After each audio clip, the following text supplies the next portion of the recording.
আমরা চলে এসেছি ঠাকুর ঘরে পুজো দিতে। সব ধুয়ে ঠুয়ে নিয়েছি, ফল টল সব কিছু গুছিয়ে নিয়েছি। দেখো চাল টাল সব ধুয়ে ভালো করে ধুয়ে নিয়েছি। তাহলে পুজোটা দিয়ে নিই, তারপরে আবার দেখাচ্ছি। বন্ধুরা, আমার পুজো দেওয়া কমপ্লিট হয়ে গেল। এই দেখো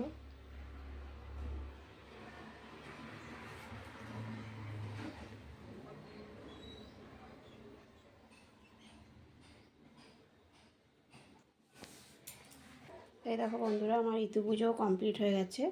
আজকে বিকেলবেলার দিকে ভাসান দিয়ে আসবো, ওই রথতলা পুকুরে যাব। আর এই দেখো আমার পুজো কমপ্লিট। তা কেমন লাগলো অবশ্যই জানাবে।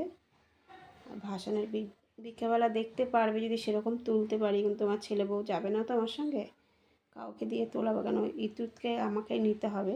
তা আমি নিয়ে কি করে ভিডিও করবো বলো? যদি পারি তোমাদের দেখাবো, একটুখানি হলেও ভাসানটা দেখাবো। তা কেমন লাগলো বন্ধুরা জানিও। তাড়াতাড়ি করে পুজোটা দিয়ে নিলাম, আবার রান্না করতে হবে, নিরামিষ রান্না করব। পায়েস করে দিয়ে আজকে এবার সময় পেলাম না, তাই দেখো। তো কেমন লাগলো অবশ্যই জানাবে।